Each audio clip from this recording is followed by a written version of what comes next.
Magkaigsunan, matag karon ug unya makadawat kami og inyong mga pangutana. Happy Whispers meeting ibog na kalibot. Atong tulumanon oras sa atong Padaran ko silang issue na walay kalabutan sa krus. Magdesidir na ganita nga mo serbisyo sa atong Ginoo.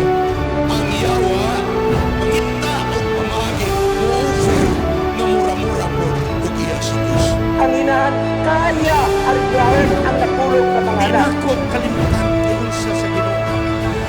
Nga kanang mga kalisod iyang isukli.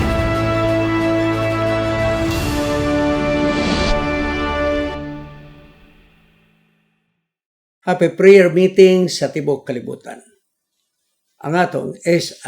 Media Ministry, Cagayan City, makikauban kaninyo ni pipira ka mga gutlo alang sa atong tulumanon, oras sa atong leksyon.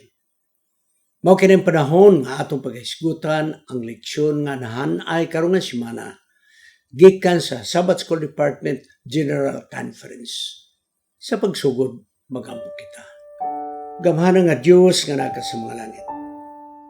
Salamat kang Ginoong Hesus. Nga ngiyang kamatayon mo'y nagbayad sa among mga sala nga nabuhat. Busa kami imong nahinluan dili tungod kanamo, apan tungod ni Hesus. Na matarong kami dili tungod kanamo, apan tungod kay kami na imong matarong pinaagi sa grasya ni Hesus.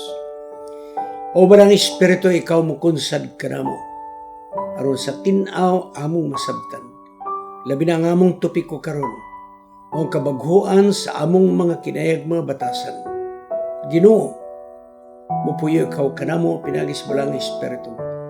Aron kanunay kami magabuhat uyon sa among kabubuton. Among giampos pinasay ang mga padayon nga gubat sa Iran. Magapanalipod ikaw sa imong mga anak. Adunay pipila ka mga tao nga imong mga anak didto na nga dapit. Proteksyonan mo sila. Mahunong na unta kining gubat aron ang ekonomiya sa tibok kalibutan mapabalik sumala sa nagakaigo. O Diyos, kini mga ilhanan lamang ikaw doon na pagbalik. Salamat imo kamong gipunumduman. Kining tanang pagarawaton sa ngalan ni Jesus manuluwas. Amen. Mga kaigsunan, doon ako'y ipaibalukan ninyo nga aduna kitay tulo ka mga series of lectures nga available sa diha nga kamo invite kanamo. Ang usa nga kanunay ino kaming gi-invite mao ang Love That Binds, mao kana ang atong happy family. Mao nang kanunay gina-invite ako. Apan doon na pelain. Ang usa na ana mga kaigsunan, aduna kitay series of lectures nga akong gibutang title nga The Almost Forgotten Ministry. Mao kana ang pagtudlo kanato nga ang iglesia mangginatagon, matinabangon, dapat mao ning atong buhaton. Hapit ni malimti sa atong iglesia. Unya dayon ra ko'y bag-o karon mga kaigsunan. Church officers, its duties and responsibilities. Nindot kayo mga kaigsunan. Bago lamin nakatapos sa among seminar dito sa Marble City, Coronadal, South Cotabato. Nindot kayo nga among interaction. Kaya nga akong himo mga kaigsunan mo, akong gitigom ang mga lokal nga mga problems o lokal nga mga sipyat sa atong pagdumala sa atong church board mga kaigsunan. So we are available. Church officers, its responsibilities and duties. So karon mga kaigsunan, mao kita sa atong leksyon. Living with Christ. Importante kayo nga leksyon. Kay mao kini ang nagahisgot sa kabag-ohan sa atong pamatasan o kinaiya. Magkinabuhi kita diha ni Kristo.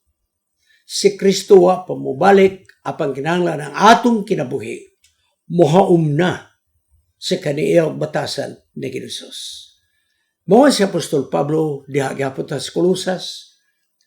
Ang atong teksto ngayon sa Colosas 3:14. O kinahanglan nga kita mahigugma sa usag-usa.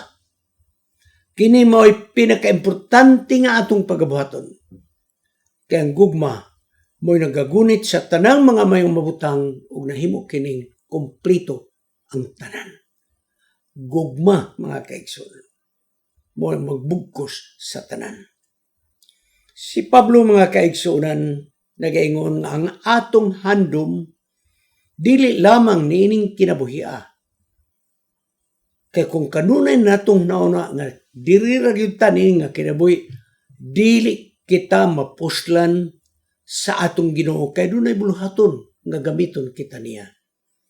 Busa si Pablo naghatag kanato og mga patakaran sa atong kinabuhi adlaw-adlaw. Og kini nga mga patakaran dili ni iya ni Apostol Pablo, apang kini nga patakaran mo patakaran gikan sa langit. Og gihatag kini aron aduna kitay maayo nga relasyon dili lamang sa atong panimalay, dili lamang sa atong komunidad, apan labaw sa tanan, maayo nga relasyon sa sunod sa iglesia, mga kaigsunan. Kining mga patakaran sa kinabuhi, gisulti ni Apostol Pablo aron atong masabtang kini, mga kaigsunan. Kaya hangtod karon di gyud nato na masabtan na ang tanang mga butang. Masabtan nato nga kita banhaw ni Hesus. Pero igsoon, sa kadugay na, sa atong pagkinabuhi, wa pa gyud nakita nga nabanhaw. Munang di nato na ma-explain karon. Na-record sa Biblia, mga kaigsunan. Unya, ang mga patay, mga kaigsunan, sa adlos pagbalik sa atong Ginoo, mao pa'y pagkabanhaw. Busa, mga kaigsunan, kini nga mga patakaran sa kinabuhi, may tungod sa pagkabanhaw, nga mo'y atong paglaom, makapalig-on sa mayong relasyon sa sulod sa atong iglesia. Kaya matag-usa na may paglaom sa pagkabanhaw. Sige ni Jesus nagingon sa Mateo 5:44-45. Apan ako magingon kaninyo, higugma ang inyong mga kaaway. Pag-ampo kamo sa mga tao nga nagsakit kaninyo. Kaya kung inyo kining buhaton, nan kamo matuod nga mga anak sa inyong amahan sa langit. Kaya ang inyong amahan nagapasidlak sa adlaw sa maayo nga mga tao ug sa daotan nga mga tao. Ug ang inyong ama nagapadala sa ulan ngadto sa tanang mga tao nga nagbuhat og maayo bisan pa ang dili maayo. Sa ato pa pantay bisag daotan ka nay ulan, bisag daotan ka na init sa adlaw, mga kaigsunan. Ang paghigugma sa atong kaaway dili gyud masayon. Dili gyud masayon ang paghigugma sa atong kaaway. Hangtod nga dili mamatay ang atong daang pagkatao. Og sige ni Jesus mo puyo sa atong kinabuhi, dili gyud ta makamao mahigugma sa atong kaaway. Apan atong unahon ang mabutang nga langit nun, nga diin gisulti sa atong Ama nga sa pagkakaroon atong magamit sa atong pagkinabuhi. Ang kapitulo 3 sa Kolosas nagasulti may tungod sa mga langit nun mga butang. Ang Diyos nga nagabanhaw diha ni Kristo sa bag-ong kinabuhi. So mga kaigsunan, na kita'y paglaom nga atong gigunitan. Sige ni Jesus na banhaw gikan sa mga patay. Sige ni Jesus, ang iyang lawas nga tao, mga kaigsunan, nakabaton siya og bag-ong kinabuhi sa iyang pagkabanhaw. Busa kanunay natong hunaon ang mamayang butang nga naa sa langit. Dili lamang kay focus ra gyud ta sa mga butang sa yuta. Muni ang ginatambag ni Apostol Pablo sa mga taga-Kolosas. Ayaw magtutok sa mga butang lamang sa yuta. Paglaom ninyo, tan-aw kamo sa langit. Kaya adunay mga patakaran alang sa kinabuhi nato dinhi sa yuta. Ang tendensya mga kaigsunan mo, tungod kay ang atong kinabuhi niya pa kita sa yuta nga makasala. Wala ng mga kaigsunan nga ang ator yung kasiguruan mo nga unta kini nga kinabuhi mailisan sa bagong pagkinabuhi diha ni Hesus. Ang bagong pagkinabuhi, mga kaigsunan, mo kini ang preparasyon nga sa adlaw makita nato naong ug naong si Hesus sa adlaw sa atong pagkabanaw inigbalik ni Hesus. Karon igsoon na kong pangutana. Unsaon nato nga mamatay ning daan natong pagkatao? Unsaon nato nga kita mubakod sa adlaw sa ting pagkabanaw? Mga kaigsunan, kining tanang mga butang nga ato ni masabtan sa diha nga kita nagkinabuhi diha ni Hesus. Kini nga kamatayon atong masabtan, apan ang pagkabanhaw mga kaigsunan, lisod nato na masabtan. Mudawat lang tao natin pagkabanhaw, pero lisod ba yun na? Saan ka nang nawala ka kinabuhi na babanhaw ka? Apan ang balang espiritu, mao kini ang magpasabot ka na to. Pinaagi sa balang kasulatan. Mao nga kita nga mga Kristohanon, nagatuo kita ni anang pagkabanhaw bisag di nato magkasabot unsaon pagbuhat ni ana. Tungod kay balang espiritu nagatabang ka nato sa pagsabot ni ana. Excuse me. Atong dawaton mga kaigsunan ang saad sa Dios. Ang saad niya mao nga kita hatagan og bag-ong kasing-kasing. Nahinumdumin ninyo. Ang ato karong pagtuon mao may tungod sa maayong pamatasan. Nagsaad ang Ginoo nga kita hatagan niya og bag-ong kasing-kasing. Og unya mga kaigsunan, masabtan nato ang tanang mga misteryo diha nga kita makabaton og pagkabanhaw diha ni Hesus. Ang Colosas 3:1-4, si Pablo nagtawag sa mga espirituhanong kinabuhi nga gikinahanglan niya kanato karon, espirituhanong kinabuhi. Adlaw-adlaw makita ni kanato kay kung dili sa bisag unsang higayon sa atong kinabuhi, mubalik ta sa daan atong dalan sa atong pagkadautan. Busa, number 1, aron mawala kining dautan nga kinabuhi kanato. Una, kinahanglan mamatay ang atong espirituhanong pagkadautan. Mabat na nato igsoon ang espirituhanong kamatay ng Hesus.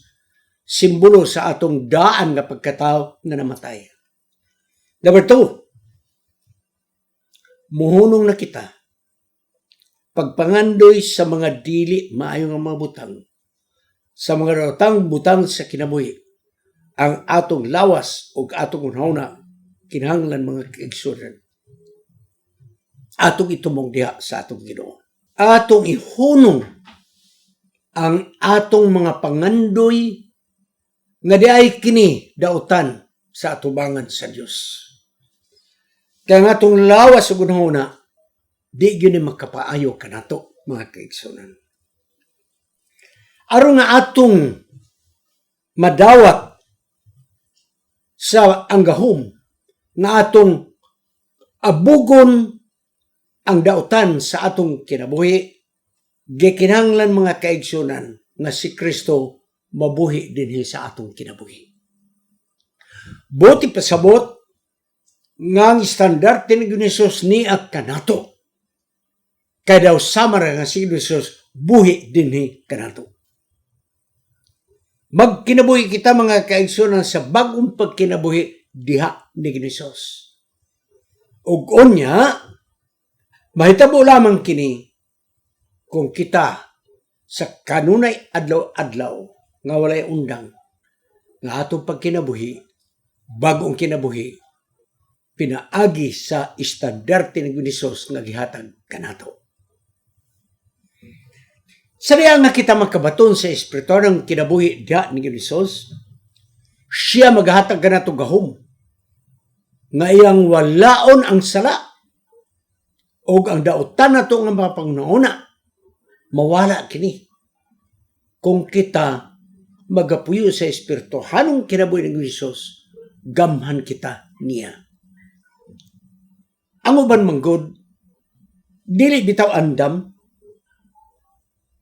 nga ilang tangtangon ang ilang daan o batasan nga pagkatao. Tungod ni ini mga kaigsunan, bisag nag-alagad ta, Apan di gyud nato tangtangon ang karaan mangilad nato nga batasan. Nagingon ang Colossus 3:6 nga ang Dios masuko kanato batok nining mga butanga. Kung ato gihapong ipabilin ang atong daang batasan, maot kayo nga batasan, di nato sagupon ang bagong batasan. Mga kaigsuonan, ang kasuko sa Dios maana kanato. Colossus 3:6. Ang Roma 1:8 nagingon, ang kasuko sa Dios gipakita gikan sa langit batok sa tanang dautan nga nagbuhat nining mga butanga nga mga katawhan. Naay kasuko ang Dios, mga kaigsuonan, batok sa nagbuhat og dautan.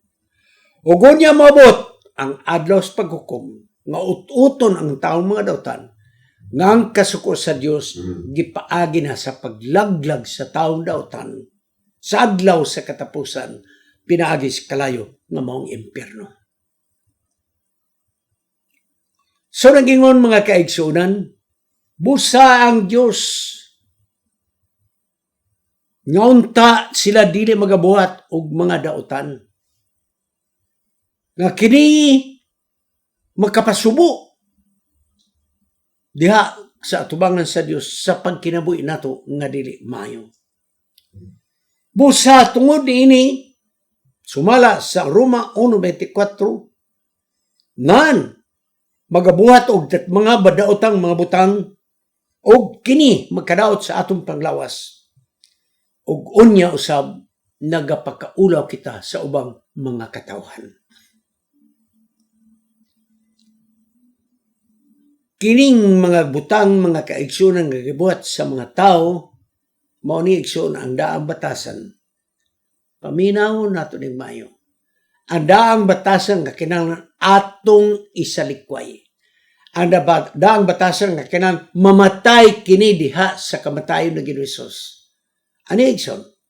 Okay, gi-enumerate jud kini, mga kaigsuonan. Duha ni ka mga dagkong nga gisulti ni Apostol Pablo. Ayaw yun nato ni igsoon pag-explain.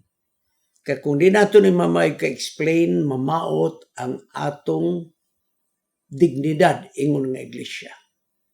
Unahon ako sa pag-ingon ang atong iglesia, wala kita gipihig nga tao, mga kaigsuonan.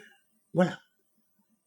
Apan usaw magyud nato na magyoy lalaki nga ang iyang kinaiya murag babae. Ang gana niya, mga kaigsuonan, lalaki siya pero ang kinaiya murag babae. Busang iyang gana, tuwa sa lalaki. Naapoy babae, nga ang iyang gana, tuwa sa babae. Kaya ang una lalaki. Busa babae pa rin ang gana. So, igsoon ato na ngayon, ha? Okay. Ano ay tambag ni Apostol Pablo? Pablo, dili yun amo, ha? Si Apostol Pablo yun magiyon. Nagyon din eh. Ang mga babae, hunungon na nila ang pakipag-sex sa paagi nga dili insakto. Tungod kay sila nakipag-sex sa ubang babae. So kung ang babae makipag-sex sa laing babae, nagyon si Pablo, this is not proper or lawful. Og may umanusab ang lalaki, hunungon niya pakipag-sex. Ngadto sa sama sa ang lalaki mohunong sa pakipag-sex ngadto sa laing mga isig ka lalaki, mga kaigsuonan. Busa, mga kaigsuonan, nagaingon dinhi, hinunoa sa makos ganong gayon ang buot manggod nila nga unta ang lalaki makapag-sex sa babae. Apan karon igsoon ang lalaki gusto makipag-sex ngadto sa isig ka lalaki. Nagabuhat sila ni ini nga dautan og nagbuhat og kaulawan. Roma 1:26-27. Ilan ning gibuhat tungod kay ilang gituman ang kailibgon sa ilang unod ug ilang gisarkway ang Dios nga mo'y nagbuhat kanila. So igsoon si Pablo nagingon, ang babae o makipag-sex sa isig ka babae ipahunong. That is unlawful. Og ang lalaki inay kay babae ang iyang ikapag-sex, noon sa naman, nga isig ka lalaki naman hinoon, ang iyang ipakig-sex. Makasusubo tungod kay ang susidad karon igsoon, accepted ang sexual activity. Murag, okay lang na sila. May nga akong asawa pero babae siya. Mayroon po akong bana pero lalaki siya. Nakaigsunan. So, muna igsunan, ipahunong na ni Pablo. Mawala kining dautan nga mga tuyo sa kinabuhi. Ang Kolosas 3:8 mo sab kinigsoon nga kinahanglan mamatay ang daan natong pagkatao. Put everything evil out of our life. Katong mga dautan natong mga practices ipahunong na kadto mga kaigsunan. Sunod, maghiskot magyutag pamatasan mga kaigsunan. Kining daan natong pamatasan kinahanglan mamatay na kini ubas kamatayon na Hesus. O makabatong kita sa bagong kinabuhi na Hesus. Ato yuning hinanayon paghisgot. Ayaw kamo kasuko sa ubang tao. O ayaw ninyo sila singgiti. Ayaw kamo pagbuhat o pagsulti sa bisag unsa nga makapasakit sa inyong isig ka tawo. Ayaw kamo pagsulti sa bisag unsa nga dautan nga dili ganahan maminaw ang imong isig ka tawo. So na, mao na ang pamatasan nga atong ihunong. Dili lamang ang kadtong lalaki makipag-sex sa lalaki, babae makipag-sex sa babae. Apareyon si Pablo, karang atong batasan nga, grabe ta masuko. Dahil sigat-sigitan na ito mga tao. O niya magsulti tag maot nga sinultian, pasakitan na ito, tamayo na ito ang ato isig katao. Kiniigsoon, makapaluya sa imong isig katao. Ihunong na ito kini. Maunigsoon ang pamatasan nga atong pagbantayan. Kana mo'y di mayo atong ipahunong. Dili ang kasuko, pulos na gyudautan kay ang Dios masuko bayapod sa sala. Marcos 3:5, Pinadayag 6:18, sige Hesus na ikasuko. Ang pagkasuko sa Dios balaan.